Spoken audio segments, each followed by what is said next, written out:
Hai, saya Dr. Anita dari Dokter Rehabilitasi Medik dari Perhimpunan Dokter Spesialis Kedokteran Fisik dan Rehabilitasi Medik Indonesia. Saya saat ini diminta untuk menyampaikan topik tentang bagaimana kita membantu pasien post-COVID untuk kembali ke kehidupan sehari-harinya. Makanya itu, pasien post-COVID harus menjalani rehabilitasi meskipun mereka sudah selesai dengan penyakitnya. Ya, jadi seperti kita ketahui, COVID-19 merupakan penyakit sistematik. Ya, sistemik karena dia tidak hanya mengenai satu organ saja, tetapi memberi dampak pada banyak sistem organ di dalam tubuh kita. Seperti kita ketahui bahwa COVID-19 merupakan penyakit sistemik yang mengenai beberapa sistem organ. Penyintas COVID-19 akan mengalami gejala sisa tergantung kepada gejala-gejala atau organ-organ apa yang terkena. Nah, pasien-pasien yang selamat dari COVID, sembuh dari COVID, tetapi belum tentu mereka akan dengan gampang kembali beraktivitas, melakukan aktivitasnya seperti sebelum sakit. Nah, disfungsi tubuh ini, karena disfungsi sistem organ ini akan menyebabkan seseorang walaupun menyintas dari COVID, tetapi akan mengalami disabilitas, ketidakmampuan melaksanakan pekerjaan, aktivitas tertentu karena disfungsi organnya. Sehingga kemudian kualitas hidup pasien-pasien yang menyintas dari COVID akan menurun meskipun dia selamat dari COVID. Apa sebenarnya yang terjadi dengan para penyintas COVID-19? Gejala dan disfungsi ini tentu saja tergantung pada derajat klinis penyakitnya waktu dia sakit, dirawat, atau di dalam isolasi, dan juga tergantung penyakit-penyakit penyerta dan apa komplikasi yang dialami selama dalam perjalanan COVID-19-nya. Ya, jadi gejala klinis atau gejala sisa yang dialami tergantung pada klasifikasi yang tadi. Jadi kalau penyintas COVID itu waktu menderita COVID-19 hanya mengalami gejala ringan tanpa pneumonia, tentu saja akan berbeda dengan seseorang yang menyintas COVID tapi dari derajat klinis yang berat atau bahkan sampai ke kritis. Jadi pasien yang selamat dari COVID dengan ventilator sebelumnya tentu saja akan mengalami gejala sisa yang lebih berat dibandingkan pasien yang selamat dari COVID dengan tanpa pneumonia. Ya, jadi apa yang dilakukan rehabilitasi pada COVID-19 ini? Sebenarnya hierarkinya rehabilitasi itu dimulai dengan pencegahan primer. Jadi seseorang sebelum terinfeksi COVID, dia harus punya daya tahan tubuh yang bagus agar supaya membantu melawan infeksi COVID-19. Nah, rehabilitasi masuk mulai dari fase ini dengan memberikan latihan-latihan yang mensupport, mendukung terbentuknya imun sistem yang optimal dalam tubuh seseorang sehingga bisa mencegah terjadinya infeksi COVID-19. Nah, pencegahan sekunder adalah kalau seseorang sudah terinfeksi, terpapar dengan COVID-19, kita buat supaya keparahan atau perjalanan penyakitnya bisa dikendalikan sehingga tidak terjadi penambahan derajat keparahan dari penyakitnya. Sedangkan pencegahan tersier adalah pasien yang sudah selamat dari COVID-19, kita buat imun sistemnya bagus sehingga bisa mencegah terjadi reaktivasi dari peradangan karena infeksi virus ini, atau kita bisa mencegah terjadinya reinfeksi lagi. Karena seperti kita ketahui, ternyata COVID-19 bisa menyebabkan infeksi yang berulang bahkan pada seseorang yang sudah beberapa kali terkena COVID-19. Nah, bagaimana rehabilitasi melakukan semuanya ini? Dari aspek fisik, kita ketahui ada terjadi disfungsi organ pernapasan, ya. yang paling menyebabkan angka kematian, morbiditas adalah respiratory dysfunction-nya karena infeksi COVID ini. Kemudian masalah kardiovaskular. Kemudian terjadi gangguan fungsi ginjal. Kemudian selain daripada disfungsi organ-organ, sistem organ tubuh kita ini, kita tahu bahwa pasien yang terinfeksi ya atau orang yang terpapar dengan COVID-19 ini pasti akan mengalami isolasi ya, baik isolasi mandiri maupun di rumah sakit, bahkan sampai yang paling kritis berada di ruangan ICU. Nah, apa yang terjadi dengan pasien-pasien COVID ini karena terisolasi, terjadi pengurangan aktivitas fisik yang sangat drastis ya. Dari tadinya dia aktif berolahraga, rutin melakukan kegiatan fisik yang mungkin banyak dan dominan, kemudian terjadi penurunan karena dia harus terbaring di rumah sakit atau berada di ruangan yang sangat terbatas di tempat isolasinya. Ini akan terjadi kondisi yang disebut dekondisi. Jadi fungsi-fungsi organ tubuh yang tidak terpakai dengan maksimum, baik karena penyakitnya maupun karena keterbatasan aktivitas karena berada di ruang isolasi. Nah, kemudian ada gangguan kognisi yang sangat sering belakangan ini mungkin kita sering mendengar, ada yang disebut delirium. Sebenarnya delirium itu adalah kondisi yang sudah lama ya, sebelum COVID ini merebak juga. Pasien-pasien yang mengalami kekurangan oksigen, hipoksia, tentu saja akan mengalami kondisi penurunan awareness ya, tingkat kesadaran, kontak dengan lingkungan atau dengan orang lain karena masalah suplai oksigen yang terganggu di jaringan otak. Kemudian ada kondisi gangguan kognitif gitu yang sering terjadi karena kondisi hipoksia yang lama biasanya ya. Pasien yang penurunan kadar oksigennya lama tidak segera teratasi sehingga kemudian terjadi hipoksia. Apalagi kalau irreversible ya, hipoksianya irreversible, itu akan salah satu memberikan dampak pada gangguan kognisi. Dan ini terjadi terutama pada pasien-pasien dengan gagal napas ya, masuk pada kondisi distres pernapasan yang sedang atau berat. Dan ini akan menjadi PR yang besar buat tenaga kesehatan untuk membantu bagaimana pasien bisa mengembalikan fungsi kognisinya setelah dia selamat dari COVID. Kemudian ada faktor lain yang tidak kalah penting adalah aspek psikososial.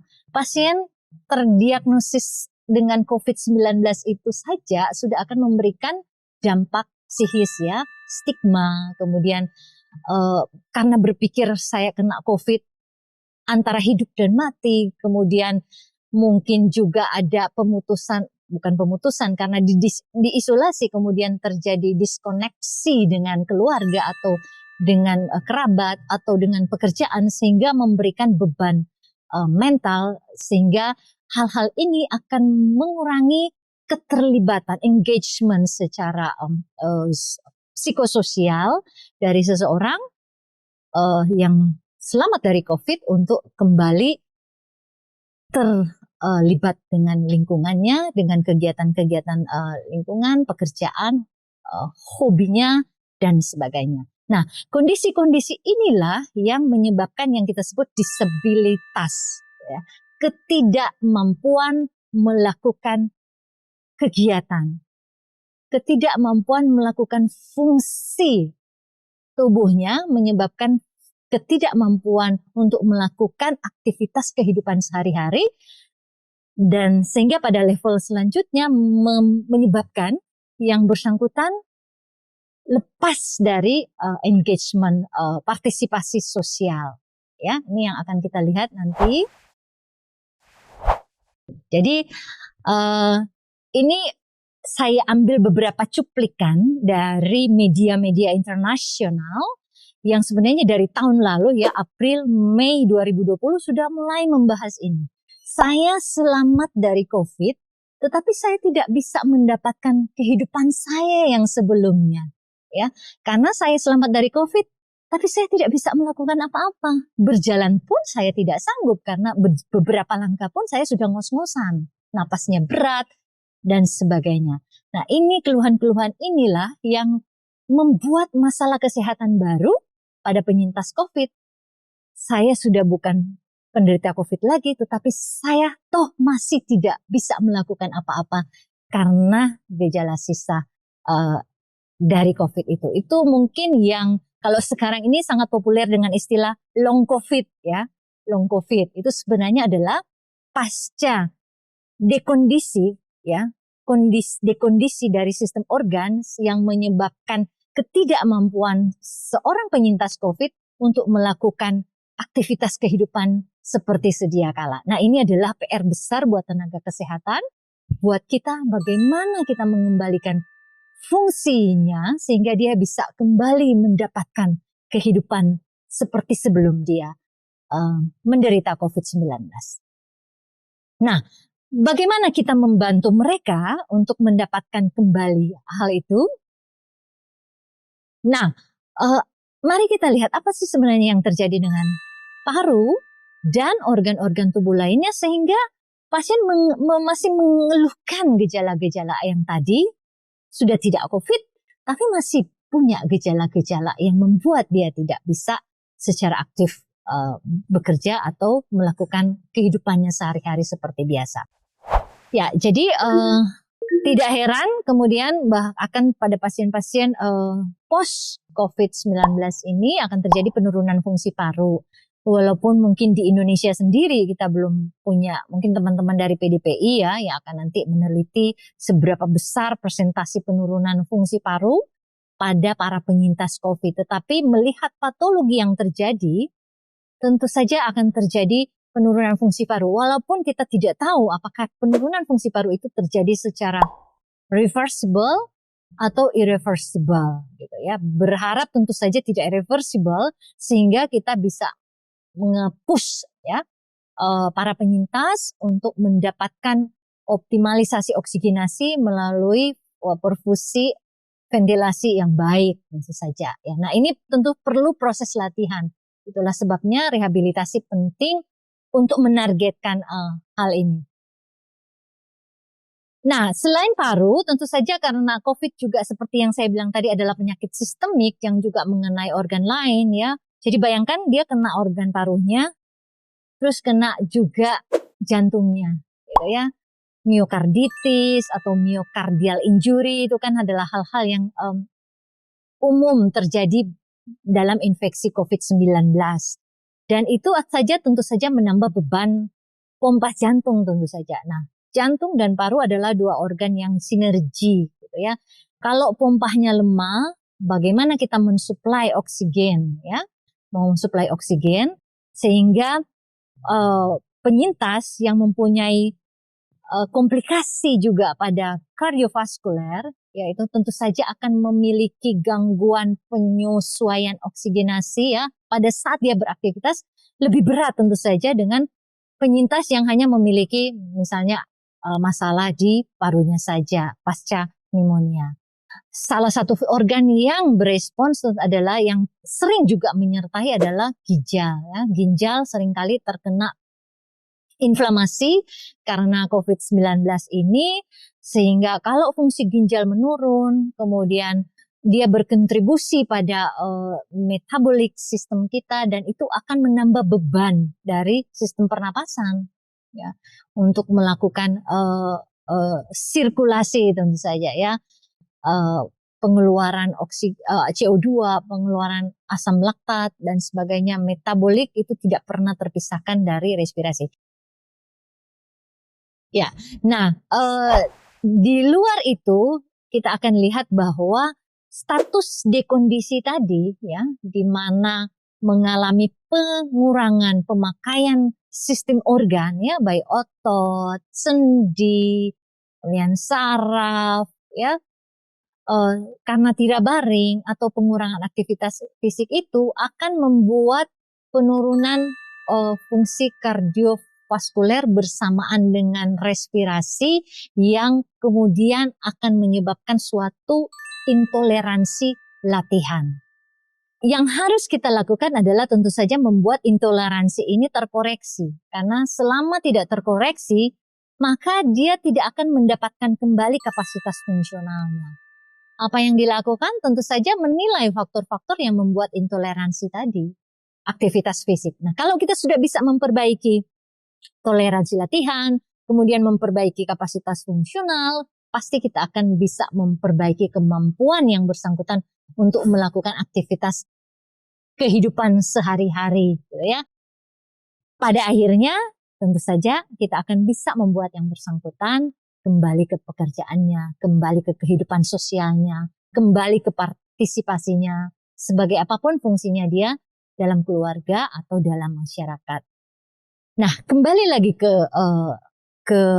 diagram yang tadi. Jadi apa yang kita lakukan? Ayo, mari kita perbaiki toleransi latihannya, kita tingkat kapasitas dia melakukan latihan, ya, melakukan aktivitas fisik, sehingga dia bisa berfungsi kembali mendapatkan semua yang tadi disebutkan secara utuh.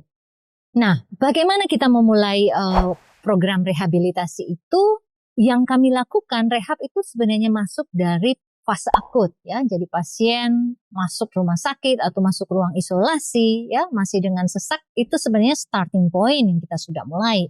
Mengajarkan pasien mengontrol napas, mengajarkan pasien bagaimana membuat parunya bisa mengembang dalam kondisi alveolinya berisi infiltrat dan sebagainya. Itu fase yang sudah dimulai.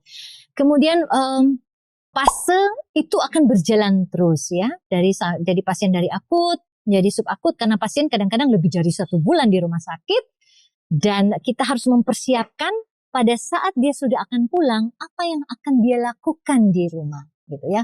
Sejak di dalam perawatan sudah dilakukan rehabilitasi, ya, untuk mencegah komplikasi dan rekondisi, tetapi pada saat di ujung perawatan kita harus mempersiapkan, ya.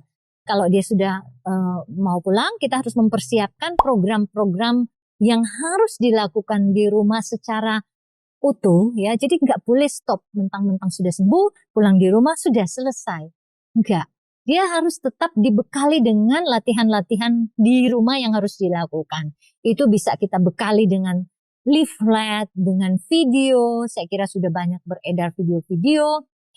Tetapi kita harus menentukan dulu kalau dia mau latihan di rumah, latihannya mau apa? Yang bagaimana? Latihannya mau sejauh mana? Karena kita harus mengingat keamanan, ya, pada saat kita memberikan latihan. Nah, tidak jarang, dan ini sangat sering kami lakukan di persahabatan, kami melakukan program telerehabilitasi, ya. Jadi pasien itu kan biasanya datang dari bermacam penjuru angin, gitu ya. Jadi yang mungkin tidak bisa setelah dia pulang dari perawatan, dia tidak mungkin bisa langsung balik lagi untuk datang ke rumah sakit untuk melakukan program rehabilitasinya. Jadi yang kami lakukan adalah kita bisa setting, lakukan latihannya, programnya itu secara tele, ya, dikondak dari jauh, dimonitor dari jauh, kemudian dibuat catatan harian untuk memonitor perkembangan kemajuannya.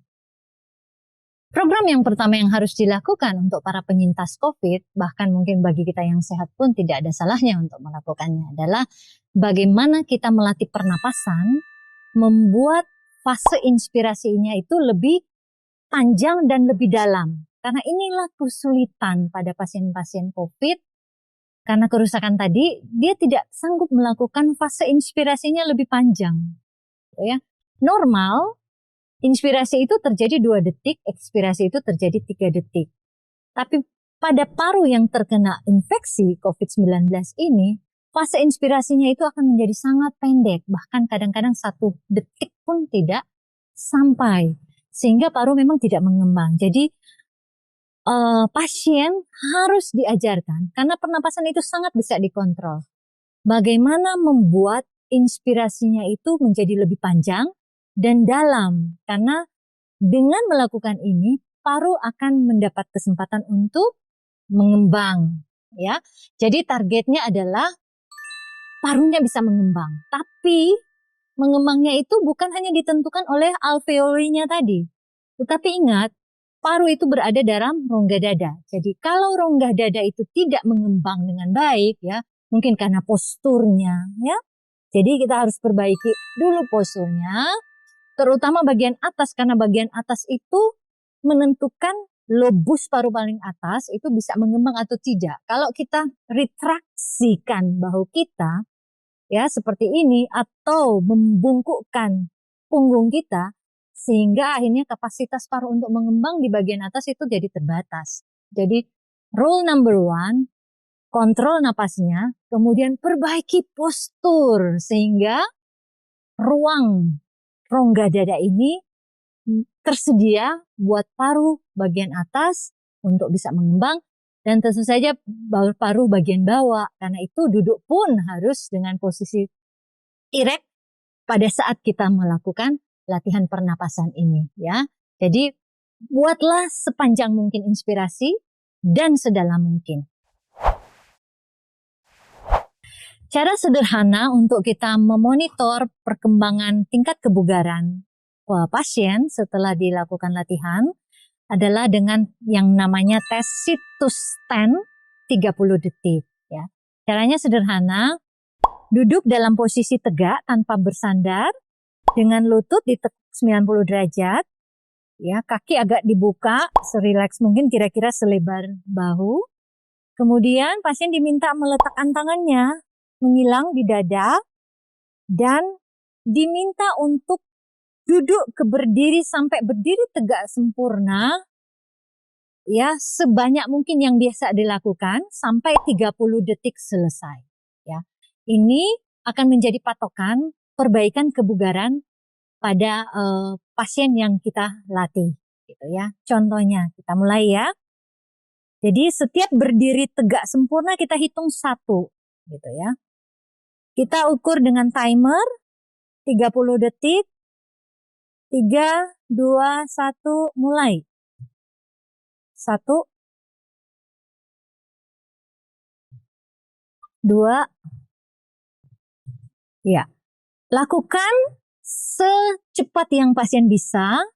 Kalau dia tidak sanggup cepat, tentu saja dia bisa melakukan dengan istirahat atau selambat mungkin, tergantung kemampuan individualnya. Gitu ya. Begitu 30 menit selesai, kita hitung berapa kali dia bisa melakukan duduk ke berdiri itu. Jadi misalnya dalam 30 detik hanya bisa 5 kali atau 10 kali, itulah parameter kebugaran dia. Nanti kita evaluasi 1 bulan kemudian setelah dia melakukan program rehabilitasi, seberapa banyak peningkatan kemampuan duduk ke berdiri. Nah, duduk berdiri ini sebenarnya menggambarkan tingkat kebugaran kardiorespirasi yang paling sederhana, dengan cara yang paling sederhana dari sekian banyak uji yang dilakukan dengan alat-alat yang sophisticated, yang mungkin nggak mampu diakses di perifer dan sebagainya. Teknik batuk efektif dapat dilakukan oleh siapa saja, tidak hanya oleh pasien. Ya, kalau kebugaran pasien belum cukup baik, latihan ini dapat dilakukan dalam posisi bersandar. Tetapi sebisa mungkin perut tidak menekuk dan bahu tidak membungkuk atau tidak retraksi seperti ini. Jadi ini harus dibuka, ya. Kemudian bebaskan perut bagian atas dari tekanan karena kita duduk sambil menekuk. Ya. Kalau kita mampu melakukan dengan duduk tanpa sandaran akan lebih baik. Kemudian selalu diawali dengan fase inspirasi. Tarik napas sambil mengembangkan rongga dada, ya. Karena dengan posisi ini rongga dada bagian atas dan bagian bawah akan mengembang, diikutin dengan inspirasi yang panjang yang dalam. Jadi lakukan dengan 3 siklus, kemudian diakhiri dengan 1 hentakan batuk, coughing atau huffing. Ya, seperti ini. Tarik napas, hirup dalam, kemudian tiup. Ya, lakukan dalam 3 siklus, tarik napas, tiup, ya. Pada saat tarik napas yang terakhir, bisa di hold, ditahan sedikit, baru atau kalau pasien masih terlalu lemah, lakukan hentakan dengan huffing. Seperti itu, ya. Kalau pasien masih terlalu lemah sehingga kelelahan pada saat mengangkat tangan, kita boleh melakukan bantuan dengan membantu menggerakkan kedua tangan bahu pasien supaya pasien tidak kelelahan. Tetapi pada saat mengangkat, pasien diminta untuk menarik napas yang panjang dan dalam seperti 3 siklus yang diajarkan tadi. Kadang-kadang kita mendapatkan kesulitan melatih inspirasi yang panjang dan dalam karena memang paru-paru itu sangat kaku, ya. Pasca COVID dengan fibrosis paru-paru itu sangat kaku. Nah, yang kita lakukan adalah melakukan latihan ini dalam posisi prone. Ya, posisi prone sekarang belakangan ini di era COVID itu menjadi sangat populer karena pada posisi prone ini perfusi dan difusi akan sangat lebih bagus terjadi. Kenapa? Nanti kita lihat fisiologinya. Nah, selama perawatan sebenarnya kita sudah sering mengajarkan pasien untuk melakukan ini. Tetapi dia tidak boleh stop melakukan ini pada saat dia pulang di rumah. Karena ingat, fungsi parunya tidak optimal, belum optimal pasca COVID. Sehingga posisi prone ini masih harus tetap dilakukan bahkan setelah pasien di rumah berbulan-bulan kemudian. Even buat orang normal saja, sebenarnya posisi prone tengkurap itu dikatakan secara fisiologis parunya itu akan mengembang lebih baik dibandingkan posisi telentang. Jadi tidak ada salahnya kita mencoba. Nah, inilah yang harus diajarkan diingatkan, diedukasi lagi kepada pasien atau penyintas COVID untuk terus melakukan itu di rumah. Prone position. Mari kita lihat bagaimana fisiologi yang menjelaskan kenapa ini penting.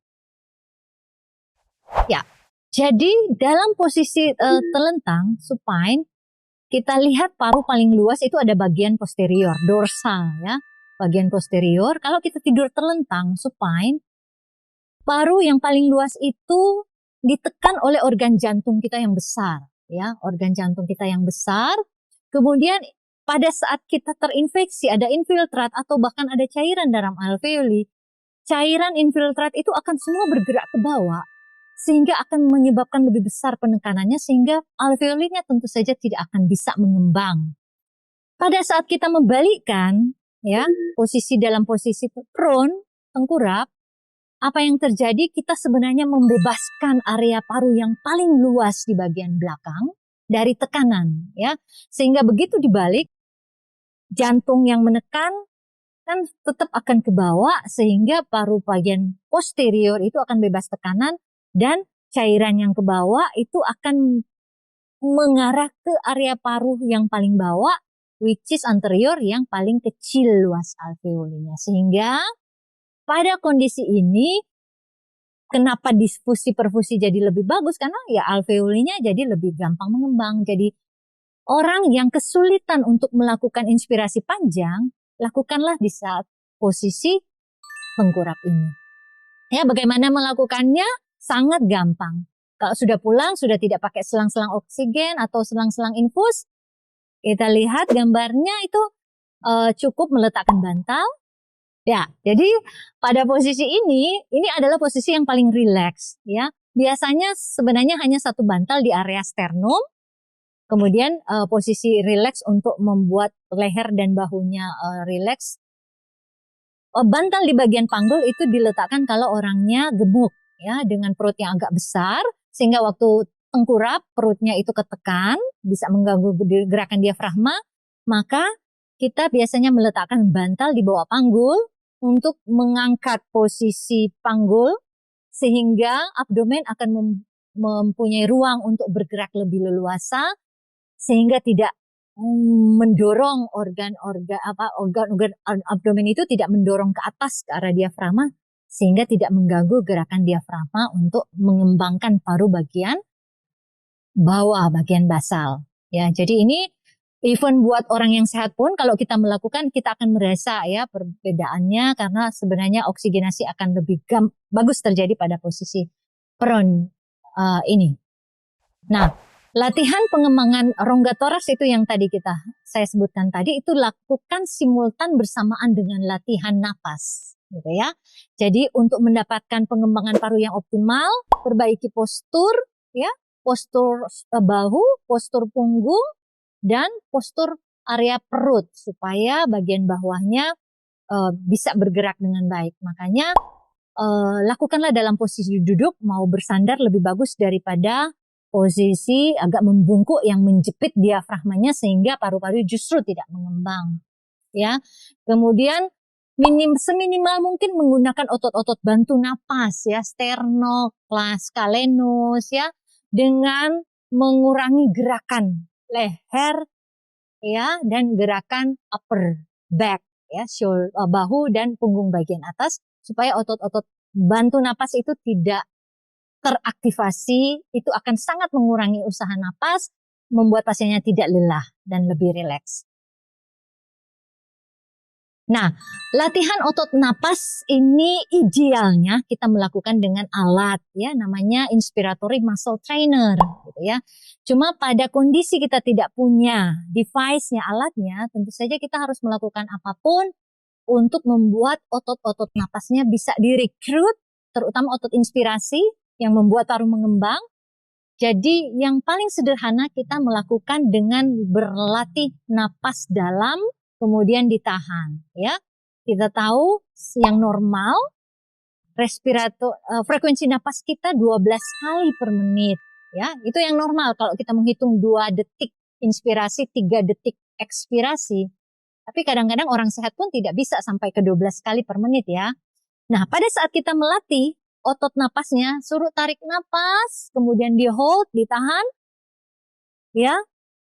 Buatlah sampai orang yang kita latih itu bisa mencapai frekuensi napasnya 10 kali per menit. Kalau dia sudah bisa mendapatkan frekuensi napas 10 kali per menit, artinya dia sudah punya kemampuan untuk melakukan inspirasi lebih panjang dan lebih dalam.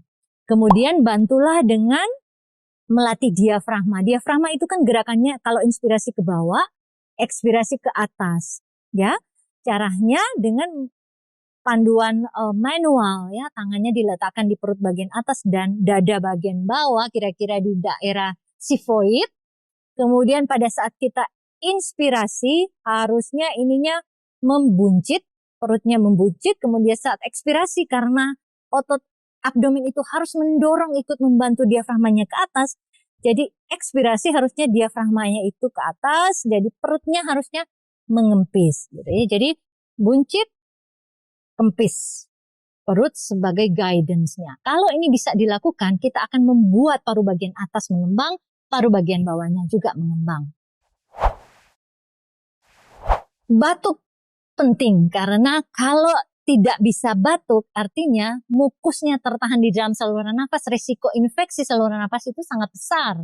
Jadi harus bisa melatih batuk yang efektif. Efektif artinya apa? Kita tidak perlu terbatuk-batuk sampai capek, tetapi mukusnya tidak keluar. Jadi yang kita lakukan adalah buat inspirasinya seefektif mungkin dengan mengembangkan rongga dadanya 3 kali napas dalam, ya, 3 siklus diakhiri dengan 1 hentakan huffing atau huffing seperti itu. Nah, itu akan less energy dan akan menggiring lendirnya dari peripheral airway, kemudian sampai ke main airway, dan akhirnya dalam 1 hentakan bisa langsung keluar. Nah, teknik-teknik ini harus dilakukan diinisiasi dengan latihan inspirasi dulu. Karena batuk yang baik selalu dimulai dengan fase inspirasi yang baik.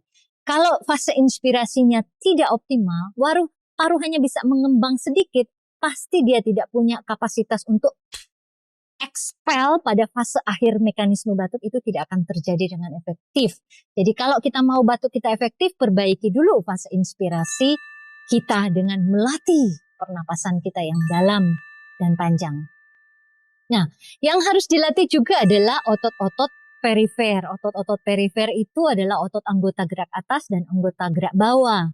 Ya, jadi kuatkan otot anggota gerak atas karena ini penting untuk melakukan aktivitas sehari-hari ya, mengulek ya, menggoreng kalau ibu-ibu, bapak-bapak mungkin ngepel ya, atau melakukan sesuatu sebagai handyman gitu kan perlu menggunakan anggota gerak atas. Nah, selama perawatan semua itu jadi disfungsi karena kurang dipakai. Nah, latihlah dengan menggunakan beban, ya.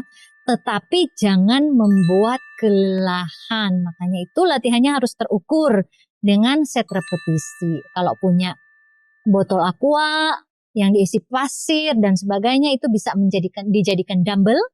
Dimulai dengan 3 kali 5 repetisi. Setiap 5 repetisi silakan beristirahat. Ya, demikian juga anggota gerak bawah.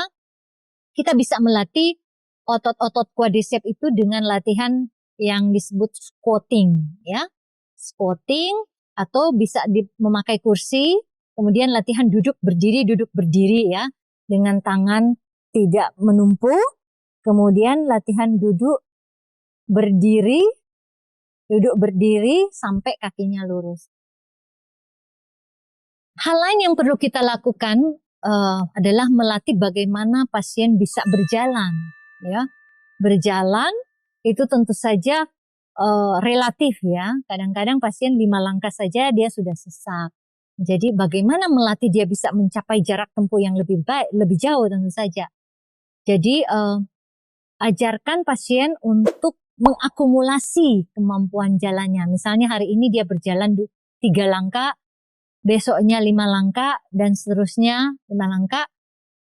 Semakin hari semakin banyak, tapi jangan targetnya terlalu rendah. Misalnya, kalau misalnya dia berjalan 5 langkah, tetapi frekuensi napasnya tidak naik, berarti kita bisa menambah kapasitasnya untuk berjalan lebih dari itu. Karena mungkin tidak punya alat pemantau, misalnya tidak punya pulse oximeter, kita tidak bisa tahu saturasi oksigennya.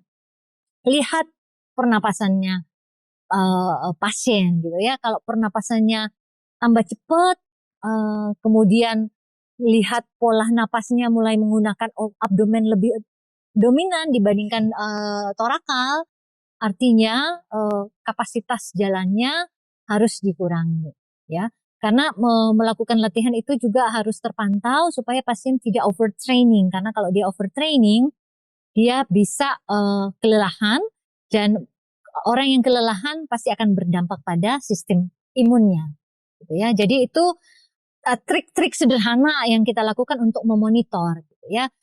Bila diperlukan, pakailah alat bantu jalan, misalnya tongkat. Ada kan tongkat yang 1 atau 3 ujungnya, atau bisa menggunakan walker yang lebih steady gitu ya, sehingga pasien bisa lebih hemat energi, lebih hemat oksigen, pemakaian oksigen untuk berjalan. Jadi pastikan pasien jangan terdiam terus, jangan pulang tiduran terus. Jadi dia harus melakukan fungsi lokomosi ini, fungsi ambulasi ini, supaya kebugarannya bisa kembali lagi.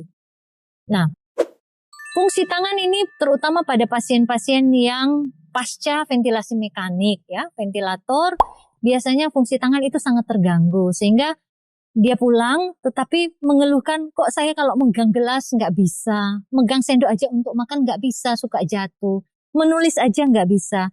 Jadi latihlah kemampuan tangannya pasien, mulai dengan bagaimana menggunakan jari jemari secara segmental, ya.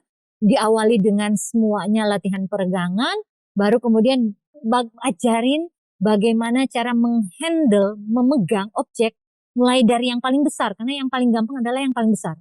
Yang paling besar, misalnya mug, kemudian memindah-mindahkan kedua tangan, kemudian ajarkan memegang objek yang semakin kecil.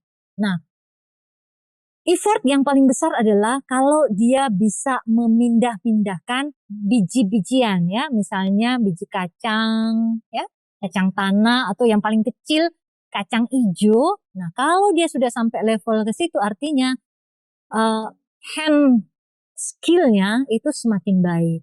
Nah, itu trik sederhana tetapi harus dilakukan, karena dia tidak akan bisa melakukan aktivitasnya kalau fungsi tangannya tidak berfungsi dengan baik.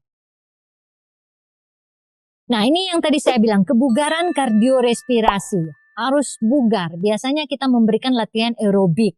Tetapi di tempat, di setting yang tidak punya fasilitas, kita harus mengakalinya dengan tadi yang saya bilang, ya. Buatlah trek berjalan di rumah atau di puskesmas, ya. Kemudian diukur dia bisa mampu berjalan berapa meter selama 6 menit gitu ya. Kalau punya puls silakan dimonitoring dengan puls oximeter ya. Kemudian di rumah dihitung ya berapa jarak tempuh dia bisa berjalan mulai dari 5 menit, kemudian naikkan 10 menit, minggu depannya lagi naikkan 15 menit sampai 20 menit.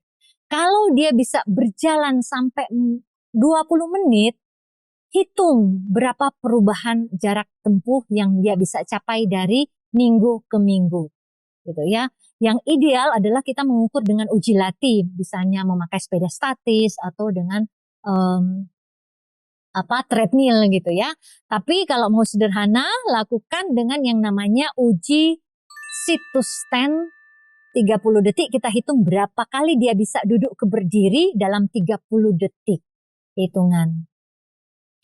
Nah, monitor terutama adalah monitor napasnya dan monitor denyut nadinya. Jadi pasien diajarkan bagaimana cara menghitung nadi dalam 1 menit full, atau kalau dia punya alat pengukur seperti pulse oximeter akan lebih gampang gitu ya. Tapi apapun kita lakukan untuk memastikan keamanan pada saat berlatih untuk kebugaran kardiorespirasi ini ya.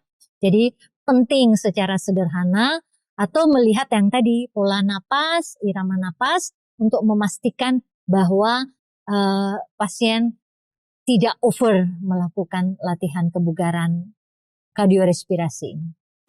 Jadi target rehabilitasi pada pasien yang sudah pulang ya, post COVID, penyintas COVID adalah bagaimana dia bugar beraktivitas tanpa terganggu lagi oleh sesaknya, bagaimana dia bisa bugar untuk kembali melakukan aktivitas olahraga, karena kebanyakan pasien juga senang berolahraga ternyata.